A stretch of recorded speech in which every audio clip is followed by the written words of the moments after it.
all be able to see that. And let me put it into full screen mode. Maybe you'll see that a little bit better.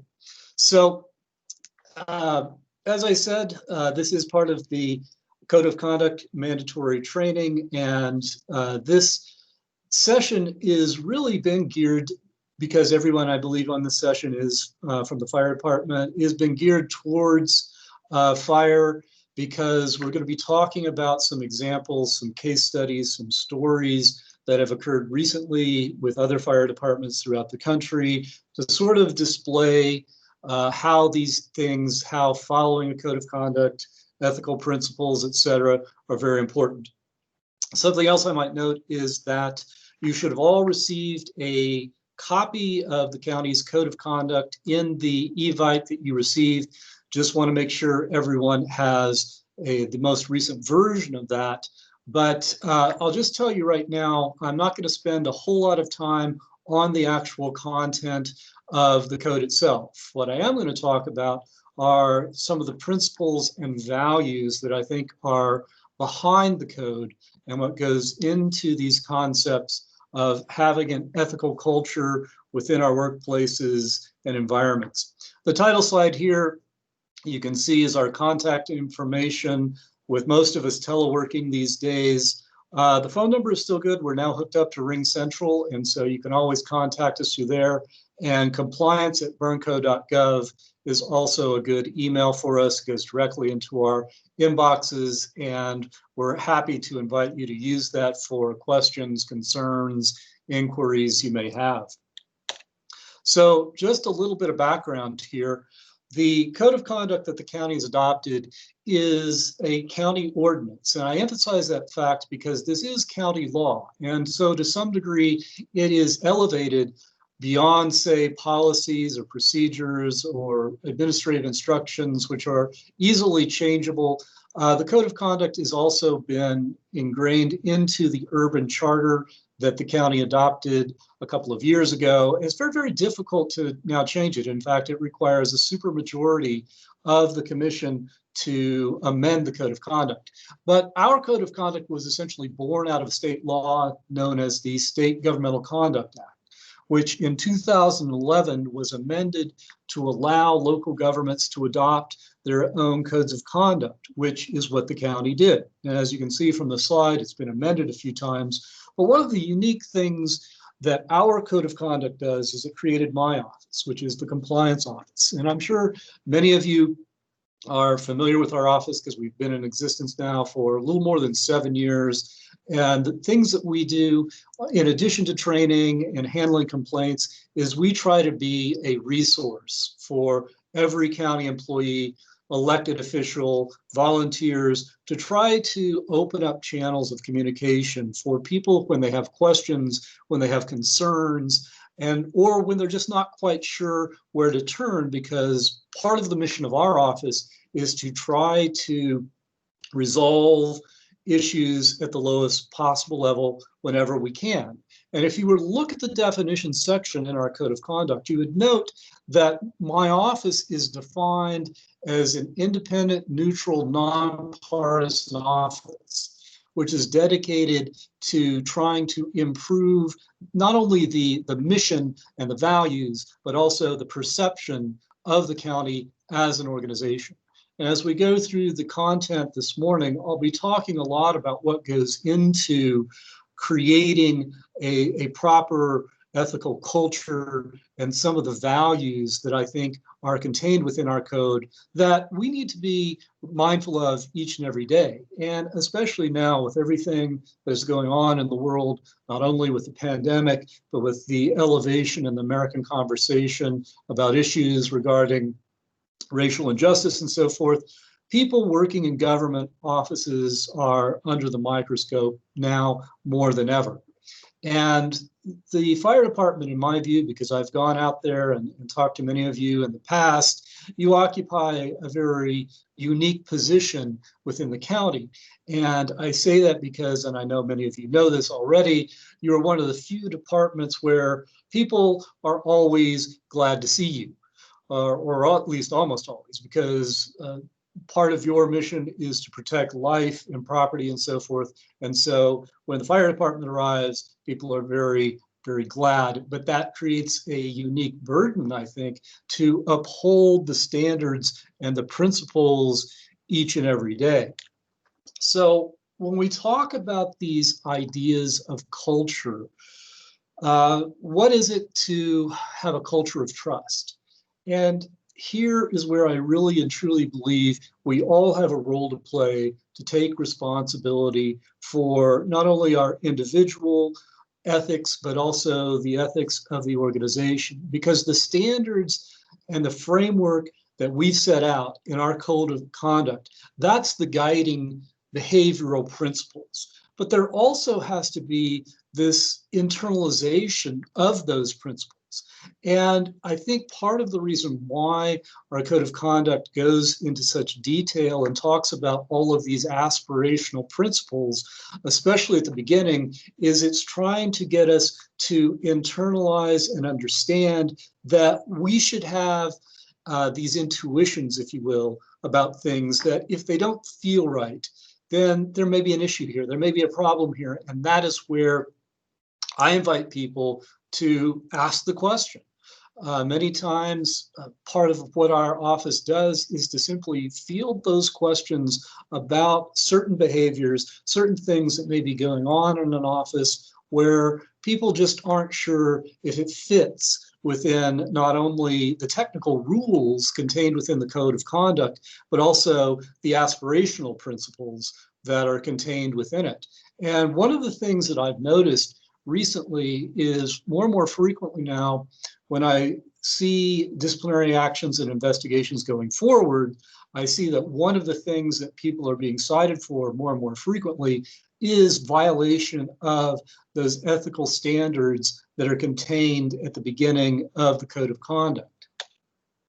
So when I talk about culture and I talk about trust, I also think it's important to bring in this idea of character.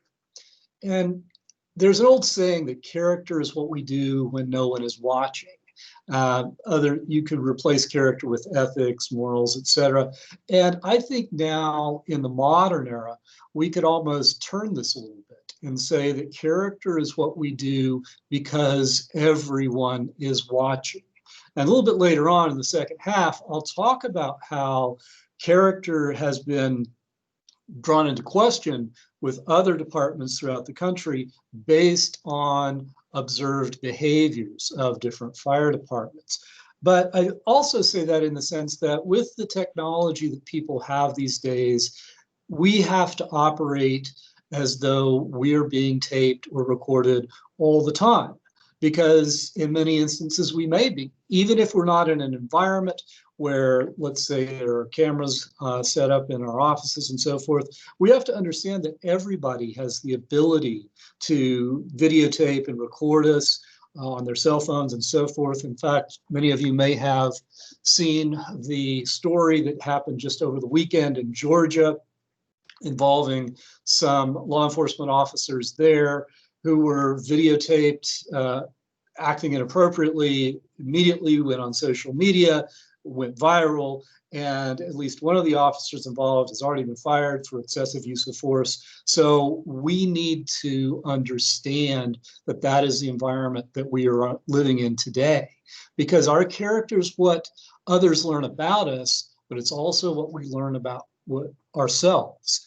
And we have to understand that there may be times that what we say confronts or conflicts with what we do. And when those things happen, I think that it is our behavior that is, in fact, the most accurate reflection of our true motivations. And I spend time on this because I think this idea of character truly matters. And it matters in the sense that each and every one of us is making a statement about the values, about the reputation, about the principles of the county each and every day that we show up, that we put on the uniform, that we accept the paycheck. We're making a statement about the organizational character of the county. And so I think each and every county employee has a role to play and a leadership role to play with regards to ethics within the county. So let's take a step back for a moment and just talk about what is culture. Culture is sort of a neutral term in a way. Every office, every department, every organization has a culture, but the culture is those shared attitudes, values, goals, but really the practices that happen on a daily or routine basis that characterizes the organization. But that culture is also the organization's bridge to relevance. And so the question that we have to ask ourselves is, how is the county's culture relevant, especially again in these times when so many people in the public are relying upon us for additional support, for additional information and aid. So when I talk about what's an ethical culture in my view, is how does the organization represent and organize its values?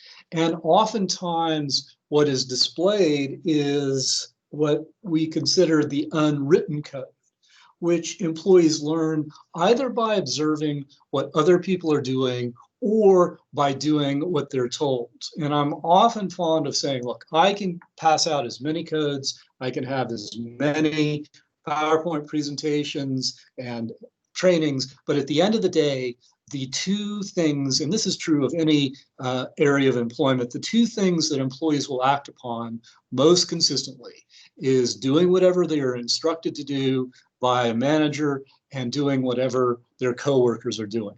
Because if people see what a coworker is doing and they see that that person is not getting in trouble, then they're going to assume that they can do it too. And when they see a manager or a leader doing that thing, they are going to emulate that same behavior. So all of this comes to a point where we say, if we want to have a strong ethical culture, if we want to have a positive reputation within the community, then we have to make doing what is right a priority. And that sounds so simple, that sounds so basic, but oftentimes, and we'll get into this when we talk about conflicts, doing the right thing can become very, very difficult, especially when there are cross pressures that we may encounter either from elected officials or other people within the administration who may have different priorities. We still have to maintain this sense of doing the right thing. And again, doing the right thing, it starts with an observation and a technical following of the rules contained within the Code of Conduct. But many times, because we can't have a written rule or instruction or an SOP for everything, it involves us having to think about, well, what behavior goes beyond what's written down that still gets us into that atmosphere of ethical behavior. So here we have a few quotes that I'm fond of. I use them in different ways in different presentations, but here, the first one from André Godin, who was a French industrialist and social experimenter, he said, "The quality of our expectations determines the quality of our actions." And I think that's true. I think that how we expect outcomes, how we expect, what we expect of ourselves, what we expect of others is going to determine the quality and the ultimate result. Craig Johnson, who is an economist at the University of Colorado Boulder, said the misery caused by immoral leaders drives home an important point. Ethics is at the heart of leadership. And I know many of you on the line right now are in positions of leadership. And whenever I talk to managers, DCMs, supervisors, elected officials, I tell them it starts with you. Ethics is a top-down approach. And so the behaviors that you display are going to be the most observed behaviors within an office, within an organization. And so you're setting the standard. You're setting the bar. And then JFK once said, there are risks and costs to a program of action, but they are far less than the long-range risks and costs of comfortable inaction. And I think about this quote a lot because I've spent the better part of 30 years now working for local government, both here and in Santa Fe. And in that time, I've noticed that there tends to be certain numbers of employees who will slide into that arena or that area of comfortable inaction. And by that, I mean they do the least amount necessary just to get by. But let me suggest to you that when we do that, when we allow ourselves to fall into that arena of comfortable inaction, we are feeding the negative stereotypes that many people in the public hold concerning government employees. And again, this is employees in government at all different levels, nothing specific to the county here, because those negative stereotypes that many people in the public may have of us are things like government employees are lazy, they're incompetent, maybe at a certain level they are corrupt. And the classic example that many people point to is that of the road crew.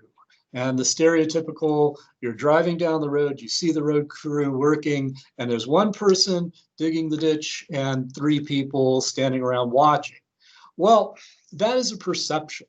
And it may be an uninformed perception because there may be good reason why those three people are standing there. One of them may be an engineer, one may be a safety specialist, one may be an equipment specialist. So they all have a role to play there, but what does the public see? And we have to understand that, again, in these days especially, perception can be just as important as reality.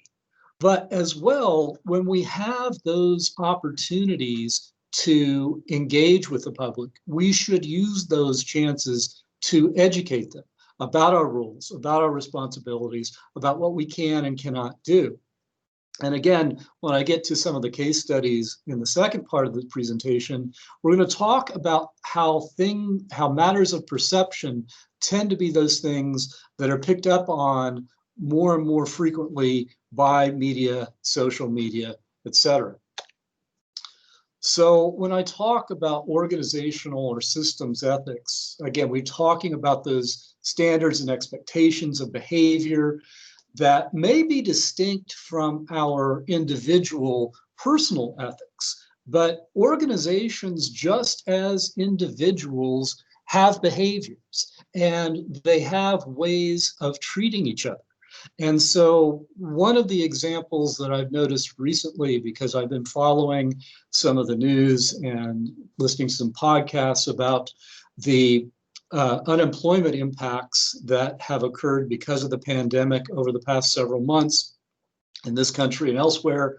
And what I've noticed is that more and more there are these stories that are beginning to come out that organizations, because of the pandemic, may have had to make tough choices, but those choices impact people on a very significant way. It may impact their livelihoods. So how they go about doing it makes a difference with regards to their reputation. Let me give you one quick example here. I was listening to a podcast recently where it started out with a story of a woman who was working for an organization. I think she was working remotely. She got an email that said, okay, everyone in this group needs to log into this teleconference at a certain day and time. They all do. And then a supervisor gets on the line, reads a 3-minute script, and then says at the end, okay, everyone on this teleconference is now being let go, and then hangs up. And while I don't take issue with the fact that the organization may have needed, because of financial circumstances, to let those people go, I do take issue with the way in which they did it. Because when you're talking about laying off or having to terminate people because the organization simply can't afford them anymore, you're still talking about people whose livelihoods are being impacted and who are going to have very human emotions with regards to something like that. And so while technically they may have had the right to do that, I suggest to you that organization behaving in that way lacked a certain amount of humanity or empathy, if you will. And that has an impact not only for the people who are let go, but also for the people who stayed, because everyone's going to know what happened. And they're going to perhaps ask those questions about, well, if this is how the organization treats these people, why should I think that I will be treated any differently in the future? But the points I always like to emphasize on this slide are the second from the bottom here, taking responsibility for the impact of an organization's actions and taking responsibility for the negative effects of a system. So on the left side, I often bring that down to an individual level. And I say, think of those times when you've worked with or for someone who nothing was ever their fault. Everyone else was to blame. No one else worked but them. Everyone else is a liar but them. And when someone adopts that kind of attitude, I would suggest that they're adopting an attitude of being a victim. And without suggesting that there are not legitimate victims in society, when someone adopts a victim mentality, then they believe that that relieves them or absolves them of taking responsibility for what they do or being accountable for their actions. And organizations can be the same way, because on the right side, talking about taking responsibility for the negative effects of a system, things will go wrong. And they will go wrong for any organization. But the question becomes, what is the organization's response to those negative incidents going to be? And so the two examples I use here, one from a few years ago, one more recently, and again, we'll have some more in the case studies in the second half. The first one being many of you may recall the incident that occurred at a Starbucks in Philadelphia a few years ago. Where, just to refresh your recollection, two Black gentlemen walk into a Starbucks, they don't order anything, they sit down, they get approached by staff, ultimately law enforcement gets called in, and people start pulling up their cell phones and videoing the incident, and the two people are removed from the Starbucks. And it was really a huge PR nightmare for Starbucks. So if you recall, what was Starbucks' reaction to that situation? And they did several things. One thing they did was they apologized, which is good. I mean, I think we underestimate the power of apology sometimes. They donated some money to charities that these two individuals supported. I believe they fired the employees who were involved. And then the one thing I'm sure you all remember is that they, on a particular day, closed, I believe it was 1,800 stores for 4 hours so that all of their employees could undergo what they called cultural sensitivity training. Now, I will applaud Starbucks to some degree because I think all of those were positive reactions. I think they were ways of taking responsibility and holding themselves accountable. But I don't think it ends there. I think that the next step for them is, are they going to now walk the talk? Are they going to apply the sensitivity training that they had all of their employees take so that in the next instance, immediately people would be held accountable? And we've heard of other stories going on since that one incident in Philadelphia. There was one, I believe, in Tucson, actually the flip side, where members of the public complained about law enforcement being at a Starbucks and law enforcement officers were asked to leave. There was another one in California where the person who was taking the orders and writing the names on the cups, when, again, a member of law enforcement came to order, they wrote the word pig on the cup. Well, again, those are incidents where Starbucks should have taken immediate action, immediate corrective action to take responsibility for those situations. The more recent example involves an actor who is, or was, I should say, an actor on the TV series The Flash, which is a CW show, a superhero show.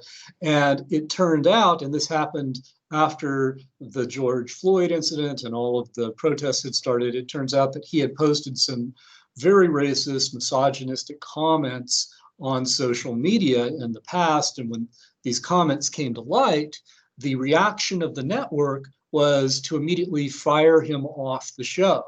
Now, I know that there are some people who say, oh, well, this is just an example of cancel culture, and should someone just lose their livelihoods over perhaps one error or mistake? But I sort of look at it differently in saying, the network, the organization has a responsibility for its own brand, for its own reputation. And when people are acting in a manner that reflects so negatively upon the organization, then they do have the right and the ability to take those types of corrective actions that they deem necessary. So as I mentioned, I think we all have a role in guiding ethics within the county, within our offices, because we all make a choice. We all make a choice about how we are going to behave on a day-to-day basis. And for those of you, and as I know many of you are, who are managers or supervisors, you make decisions that impact others. So the decisions that you make are going to set precedent in some way. And I have these discussions with department leaders all the time when they sort of ask me about, well, what's the right thing to do here? And I always come back to say, well, just keep in mind that whatever decision you make is going to set the precedent for what is going to be considered acceptable or unacceptable on a go-forward basis. And so we should do the right thing, not only because they're written down, again, in SOPs, codes of conduct, what have you, but also because we have this ethical obligation. So the quotation at the bottom there from Howard Schultz, who's the former CEO of Starbucks, he said, success is not an entitlement. It has to be earned, and it has to be earned every day. Now, I think we could use other words to replace success there. I think we could use words like loyalty, trust, respect. All of these things we have to work at on a daily basis. And no person, no matter what their title, no matter what their classification, is entitled to these things. These are the things that have to be earned on a daily basis. So why is this important? Well, it's important, I think, because we have to acknowledge the fact that we have a role to play both at the county, but we also have other roles in our lives. And this is going to become important when I talk about conflicts of interest. But every role that we have in our lives comes with certain responsibilities, duties, obligations that exist merely because we occupy that role. And so we have to understand that there is this relationship that exists between the role that we are in at the time and the responsibilities those roles hold. So there are going to be instances when our role as a county employee may conflict with another role in our lives. And so the easy roles that we all may occupy are, for example, things that we choose to be. We choose to be married, we choose to have children, we choose to be homeowners, we choose to be county employees, and all of these other roles that we choose to have. Now, there are some roles we don't choose. For example, we don't necessarily choose to be sons and daughters and things like that, but those are roles that we do have that do carry with them certain responsibilities. Just a couple of comments here about how sometimes even good people will attempt to rationalize or justify unethical conduct. And tell me, if you've ever heard these sorts of statements being made in any work environment, things like, they don't pay me enough, I've earned this, they owe me. Again, that sense of entitlement. They can afford it. Oftentimes, that's an excuse that people will use when they're trying to abuse resources within the county, whether it be time, property, etc. Nobody will know, nobody will care. And then the one that really bothers me is when people say, well, everyone else doesn't. Just saying everyone else doesn't isn't a good reason. And the partner to that one is that's the way we've always done it. That, in my career, working for local government has always bothered me, because while I respect past practice, I think that there also has to be a reason or a rationale behind the practice. In other words, rules change, laws change, and so our past practices may need to change as well. So, for example, when the Code of Conduct came into existence with the county, it changed some things. It changed some things with regards to awarding of contracts, with regards to political activity, and so forth. So people needed to be aware of these things to modify their behaviors accordingly and not just keep going the same way they'd been going because that's the way they'd done it in the past. So I have been thinking about these ideas also in the context of not only what it means to be a leader, but also what it means to be an authentic leader. And again, keeping in mind that regardless of our titles, we all have a leadership role to play with regards to ethics in the county. I think that authentic leaders are the ones who are able to display the core values that they want everyone else within an office, within an organization to adopt. And they are self-aware. And by that I mean authentic leaders understand their strengths, but they also understand their weaknesses. And so they can't act as though they are perfect in every way, that they have perfect knowledge in every area, because when you do that, it tends to come off as somewhat false, because we all know that there are no perfect people. And their authentic leaders are ones whose behaviors are essentially the same, whether they're in a public setting or in a private setting. In other words, they have consistent behavior that flows throughout, and they don't just put on, say, a mask when they're in manager role or something like that. Now, again, managers have special responsibilities and they may have to make tough decisions and so forth. But I would suggest the same is true in our private lives as well. And hopefully we're doing those things in the same way in both instances. Authentic leaders tend to be mission-driven and results-oriented. In other words, putting the goals of the organization before their own. And one of the things that I think makes a good authentic leader are those who realize that there is no one person, including themselves, who is more important than the overall mission or goal of the organization.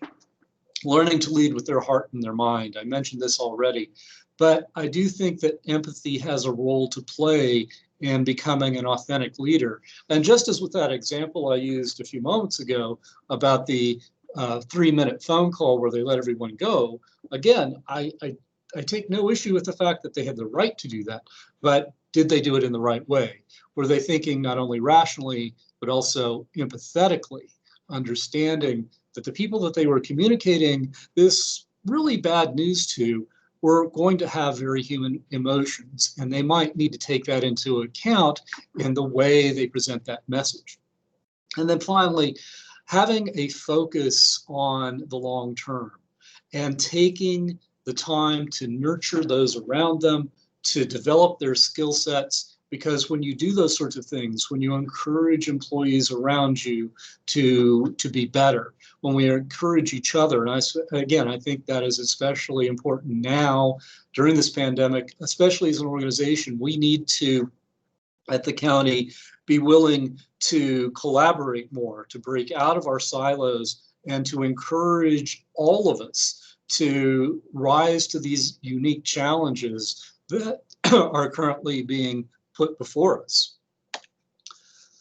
The quotation at the top from Emerson is one that I like a lot. And he once said that what you are thunders so loudly that I cannot hear what you say to the contrary. And this gets back to one of the previous slides where we talked about what we do conflicting with what we say. And the example I think about here is a recent one. I don't know if any of you saw it. It was in the media a few weeks ago about the Speaker of the House of the Ohio legislature, who is currently under a federal indictment for a $60 million fraud scheme. Now, I'm sure when that person was elected to the Ohio legislature, he ran on a platform of honesty, loyalty, that he would be a good public servant and steward for public resources. And yet those were the things he said, but what he did was quite to the contrary. So we need to keep these things in mind about walking our own ethical talk and providing the resources and the accountability necessary to maintain this culture. Because the one thing that people want, I think, is a consistent culture where they can understand why things are happening. Now, I say this in the context of, especially to managers, supervisors, you cannot expect there will always be 100% agreement about every decision that is made. But as long as you have a good reason or rationale for the decisions that you make, you may at least get to a point of understanding, if not agreement. Because again, it is what managers do, it's what supervisors do, and it's what peers do that really are going to ultimately define the behaviors and the culture of any office or any organization.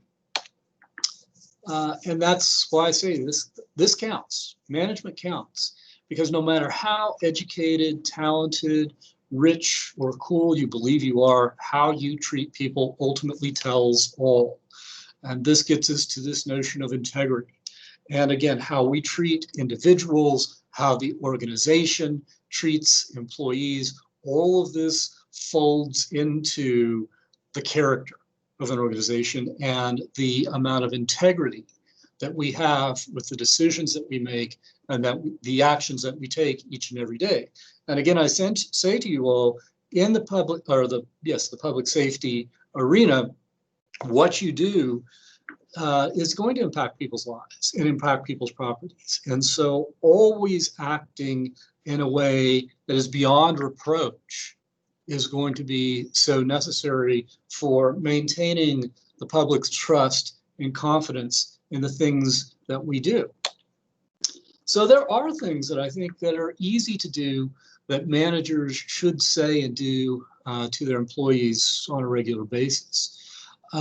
Trying to inspire confidence by, again, taking an individual's emotions into consideration. I'm not saying in every instance you just have to be reacting to a person's emotions, but what I am saying is being aware of those things in a way that you can figure out the proper time for either coaching them, giving them a message, etc. The second one there, this is a common concern I hear from a lot of employees, and that is simply feeling as though management doesn't support them. And I think this is so critical because people need to feel as though they are being supported, especially when they're trying to do the right thing. And especially when they are encountering, again, those cross pressures, which all of us at some point in time in our careers are going to experience. And also having the ability to offer criticism without necessarily assessing blame, but also correcting actions before they spiral out of control. Focusing on, again, potential and developing employees and their skill sets so that they can develop to greater roles of responsibility. I think this is incredibly important at this moment for the county because depending on the numbers you may have heard, the ones I have heard indicate that between now and the next 3 or 4 years, up to 50% of the county's workforce is going to become retirement eligible. Now that's a huge number. That can mean up to 1,300 county employees may not be with the county somewhere around 2024. Now they all won't leave at the same time and maybe not all of them will leave, period. But nevertheless, it seems to me now is the moment where the county needs to be identifying those people who they believe can be cultivated and encouraged to take greater and greater roles of responsibility because that's going to become necessary in the very near future. And so I think that, the more positive oriented leadership that we can have, the leaders are viewed more as mentors than they are bosses. And this creates a feeling of the employee adding value to the office and to what the organization is doing, and also feeling valued themselves. And then also understanding that, again, no one is perfect. Mistakes will happen, bad things will happen. The question becomes, how do you respond to that? How do you correct that? How do you take that and use it as information for the future? So this is something that I think is true. I've been trying to talk a lot about good office culture, good leadership traits, et cetera, but the effects that a bad manager can have can take a good staff, a good organization, and destroy it. They can, absolutely have a negative impact on morale, and they tend to cause the best employees to want to move on or to simply lose motivation. And this is, again, in my years working in government, I've observed that sometimes there are people who will get promoted to positions of management who have very, very high technical proficiency in whatever area it is, but they don't have all of the management skills. And that is an entirely different skill set. And so rather than taking the time to learn good management habits and so forth, they tend to replace that with aggression, just being demanding, thinking that title is everything and that they have all of this authority. But those types of managers can be perceived as being overbearing, exclusive, not being good listeners, and employees see that and they will pick up on that, and it may push people to a break point where they either look to transfer to another group or outside of an organization, et cetera. And we, again, are at a moment where we need to be preserving our employees and building them up. So Lincoln once said that you have to do your own growing, no matter how tall your grandfather was. And I like that quote because I think it gets us to a point of acknowledging these ideas of accountability and responsibility. I think this simple thought about individual responsibility and advice to leaders can be consolidated down to just own it.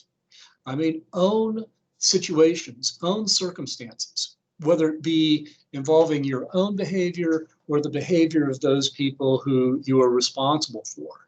You should be willing to support your people and also to accept responsibility when things may have turned out wrong. So that is the first part of the presentation. So let me take us off of share screen just for a moment. We've gone almost 50 minutes now. And so at this point, I think we're all still online, and I will just invite people to, do you have any comments? Do you have any questions? I know this is kind of a different training than ones I may have done in the past, where I'm really not focusing so much on the actual words in the code of conduct.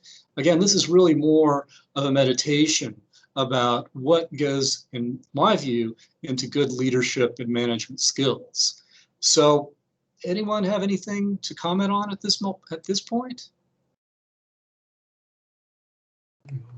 Hey, Robert, this is Richard Clark. Yeah, I agree with you 100%. I mean, after 25 years in the military and so forth, I mean, we've all seen our good and our bad leaders, and we all know, and and it's like I was always told once that people will follow their leader because rules and regulations tell them that they have to, but the sign of a good leader is when they respect you and they follow you because you're a good leader and not because you cater to them and but because you're fair and equitable across the board, and that you're a good leader that is respected by your employees.